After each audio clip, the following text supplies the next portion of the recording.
Coucou. Alors aujourd'hui on se retrouve pour une ouverture voilà, d'un deck fait par Magic. Donc là est celui de Garu, deck de Planeswalker. Donc dans cette boîte on a une boîte de deck, un deck et puis un booster de cartes. On va voir si on a peu de chance sur le booster, mais j'en doute. Vu ma non-luck monstrueuse et légendaire. Et hop, on détruit bien le carton. On va commencer. Les bombailles, les bombailles. Voilà. Ok.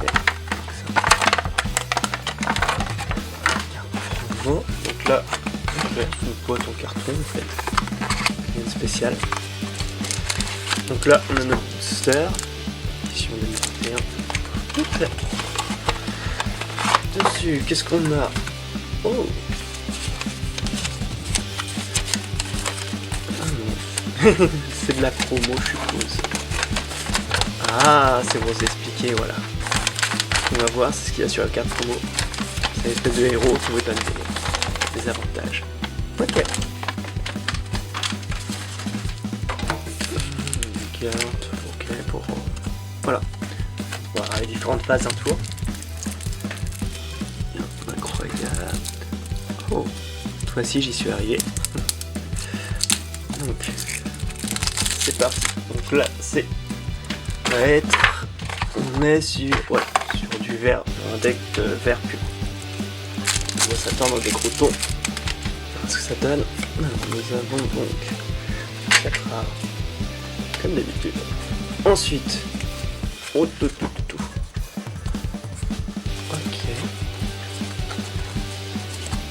Ok, un code de deck pour jouer à LTG Arena. Donc on a pas mal de terrains.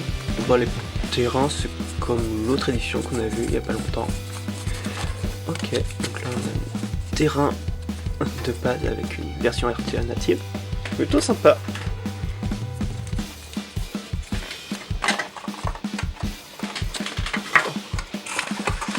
Un truc, bon ça c'est rien, c'est pour... Ok, à chaque fois on a des cartes pour un petit peu expliquer les règles du jeu. Donc, je sais pas pourquoi, mais à chaque fois le premier du deck il est tout seul. Voilà. Donc le starter, 1 pour 2, ajoutez un mana de la couleur de votre choix, si vous contrôlez une créature de force supérieure ou égale à 4. Ajoutez 2 mana du même couleur de votre choix à la place. Ok, c'est pas mal. Pour essayer de faire avoir un petit ramp, pour pouvoir mettre des créatures plus rapides, et ensuite avoir plus de ramp, plus de créatures sont grosses. Ok, moi c'est cool. Ça fait un peu penser, c'est à peu près la même mécanique qu'on retrouve chez le druide dans Hearthstone. Scaracorn Nessian, 2 pour 2. Ok, donc il a l'air si que de scorpion. Ok. Début du combat, pendant votre tour, si vous contrôlez une autre créature de force supérieure ou égale à 4, mettez un marqueur +1/+1 sur le Scaracorn Nessian. Ok. Ok, une carte, rien de basique, et si avec les rampes on arrive à mettre des plus grosses créatures, on peut la faire grossir petit à petit. Ok. Donc une carte qu'on a déjà vue dans le deck de base, donc voilà. Rien de spécial sur cette carte.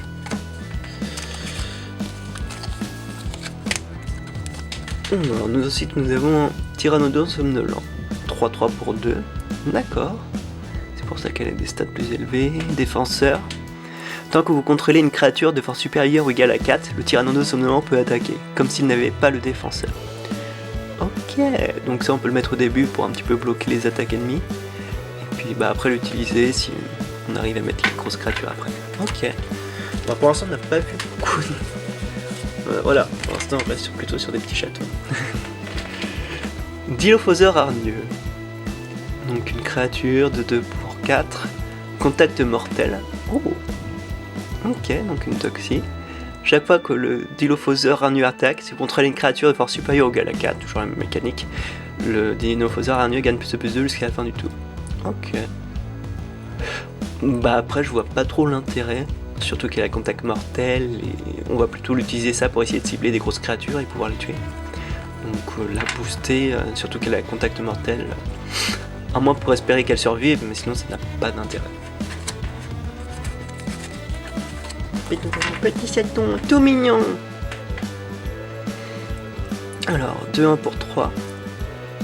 Donc un miroir de la fierté. D'accord. Ouais, c'est vrai qu'il y a peut-être à faire de lui. Quand le miroir de la fierté arrive sur le champ de bataille, mettez un marqueur +1/+1 sur une créature ciblée que vous contrôlez. Chaque créature que vous contrôlez avec un marqueur +1/+1 assurera le pétillement. Ok. Donc du coup on donne un +1/+1 plus le pétillement. Puis si d'autres avaient d'autres... Ok. Ça peut être intéressant. Est-ce qu'on va enfin arriver sur les grosses créatures? Voilà. Au moins une créature qui a -4. Vigilance. Ah, attaquer avec cette créature ne la fait pas s'engager. D'accord. Ça peut être intéressant. La griffe prédatrice gagne +2/+2 tant que vous contrôlez un Planeswalker. Tant que vous contrôlez justement le... On verra après, mais le Planeswalker qu'il y a à ce deck. D'accord. Une synergie avec justement Planeswalker que je n'arrive décidément pas à prononcer. Alors, patrouille du bois sauvage, 4-2 pour 3. Piétinement, d'accord. Pas beaucoup de défense, donc ça suffira pas beaucoup, mais si ça peut permettre de mettre 1 ou 2 points de dégâts. Ok. Coup de bélier, donc ça on avait déjà vu. Ok, donc ça c'est pour forcer une créature que l'on contrôle à attaquer une autre. Et si elle a piétinement, il est sûr qu'elle aurait dû faire à l'autre ennemi sont faites à notre place. Donc voilà, plutôt à faire sur les créatures qui n'ont pas piétinement pour éviter d'avoir le coup en point de vie. Ensuite nous avons soulèvement de Garruk. Enchantement. Quand le soulèvement de Garruk arrive sur le champ de bataille, si vous contrôlez une créature de force supérieure ou égale à 4, je ne tiens. Ok. Les créatures que vous contrôlez ont le piétinement. Ok. Chaque fois qu'une créature avec une force supérieure ou égale à 4 arrive sur le champ de bataille, sous votre contrôle, vous piochez une carte. Ok, c'est pour un moteur de pioche. Et pas très cher. Et ouais, après il faut... Ok. Ça on la connaît. Ok, un boost de statistiques. Rien de fou. On passe. On carte rare. Alors, annoncieur de Garruk. 4-3 pour 3. D'accord. Défense talismatique contre le noir. Ok. Mais ça c'est très précis, sinon ça sert à rien si tu joues pas contre le noir. Chaque fois que l'annonciateur de Garruk inflige des blessures de combat à un joueur ou un Planeswalker, regardez autant de cartes du dessus de votre bibliothèque. Ok. Vous pouvez révéler une carte de créature ou une carte de... Alors, vous pouvez révéler une carte de créature ou une carte de Planeswalker Garruk parmi elles et la mettre dans votre main. Mettez le reste au-dessus de votre bibliothèque. Ok. C'est pour pouvoir faire un peu de la pioche ciblée. Intéressant. Tiens.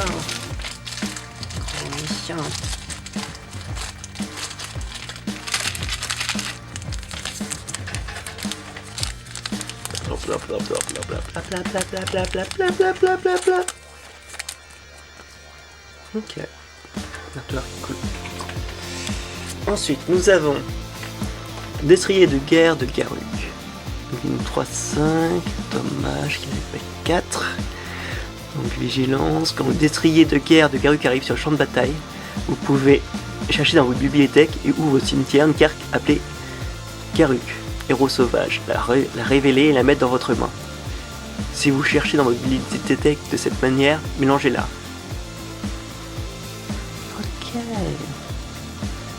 Ok, bah, voilà. Pour aller chercher ce qu'on a besoin. Voilà. Surtout avec l'intérêt de cette carte en fait, aller chercher notre héros pour l'avoir. Bon. Ça... Voilà. Un seul exemplaire, je pense pas que ce soit très utile. Voilà. Au moins ça donne plus de chances de pouvoir l'avoir. Oh! Ah bah c'est la même chose. J'ai rien dit. Donc ça peut être vachement utile. Donc du coup on a beaucoup plus de chances de l'avoir quand on a besoin. Et la dernière, puissance primordiale. Créature ciblée que vous contrôlez gagne plus et plus physique jusqu'à la fin du tour. Ensuite, elle se bat contre jusqu'à ce qu'une créature ciblée que vous... Ensuite, elle se bat contre jusqu'à qu'une créature ciblée que vous ne contrôlez pas. Les... Ok, bah... ok. Ouais, des fois, faut un petit peu essayer de comprendre. Donc ok, là on a une espèce de boost qu'on peut un peu varier en fonction de nos besoins.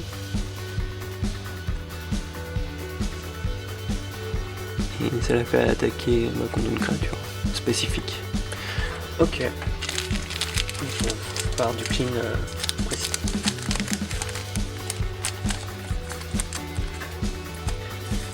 Puis nous arrivons enfin à Garruk. Voilà, héros sauvage. Donc ça c'est un héros, donc si vous comprenez pas vraiment la mécanique, en gros il y a des points de ferveur, et une fois pendant votre tour, vous pourrez choisir une action. Donc là vous voyez par exemple il y a un plus 1, moins 2, moins 7, donc soit vous choisissez de faire un plus 1 pour passer à 6 de ferveur, et ensuite le but c'est que cette carte ne tombe pas à 0, sinon vous la défaussez. Donc pour plus 1, révélez la carte du dessus de votre bibliothèque. Si c'est une carte de créature, mettez-la dans votre main. Sinon, mettez-la au-dessus de votre bibliothèque. Ok. Dans une vraie créature, c'est pas mal. En plus 1, c'est cool. Créature ciblée que vous contrôlez inflige un nombre de blessures égal à sa force et une autre créature ciblée. C'est pas mal hein, pour moi 2 pour faire un clean. Et, ça va dire sa capacité ultime. Jusqu'à la fin du tour, les créatures que vous contrôlez acquièrent. Vous pouvez faire que cette créature attribue ses blessures de combat comme s'il n'était pas bloqué. Oh, ok. Ok. Bon, après, il faut qu'elle arrive sur le terrain. Il faut qu'on ait fait deux fois le tour pour au moins avoir 7. Ok. Mais ouais, c'est une capacité ultime. C'était un bon setup. Tu peux limite faire un autre écart. Bon, on passe. Plus un petit ressort. Le booster. Ça va.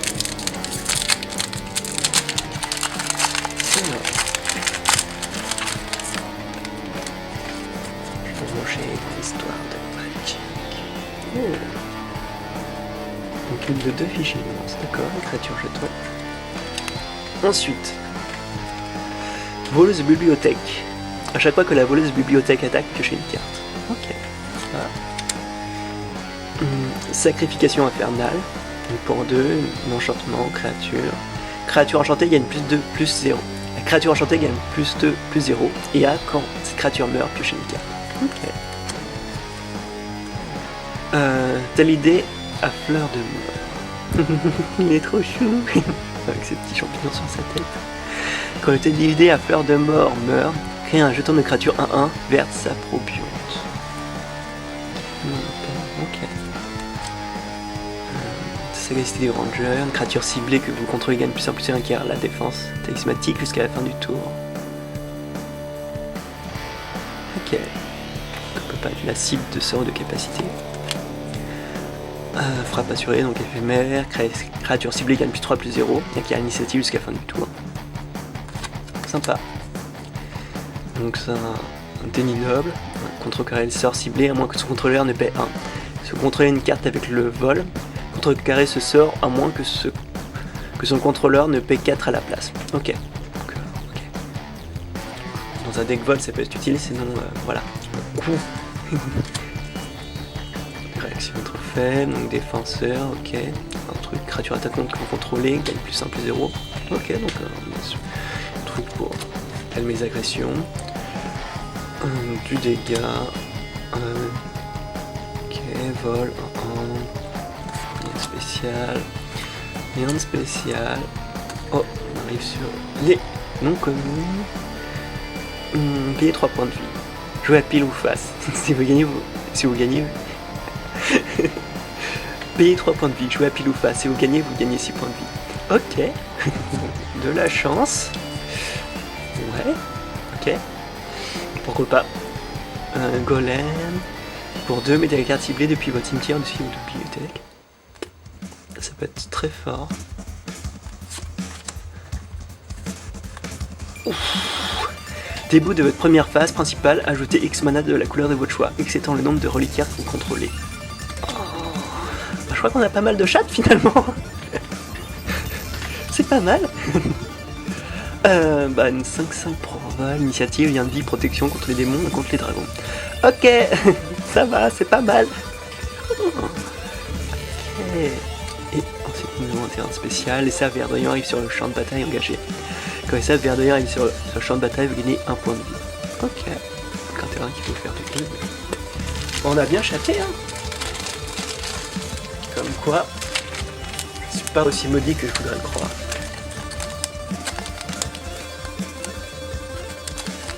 Donc je sais toujours pas de tout carte dans le sleeve. Donc je suis bigleuse aussi. C'est pour ça. Ah.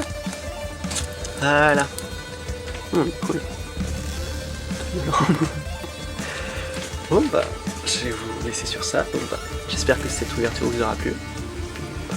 Voilà. Bah, vous connaissez la routine, hein. Si ça vous a plu, abonnez-vous, mettez un commentaire, et je vous fais des bisous. Ciao ciao.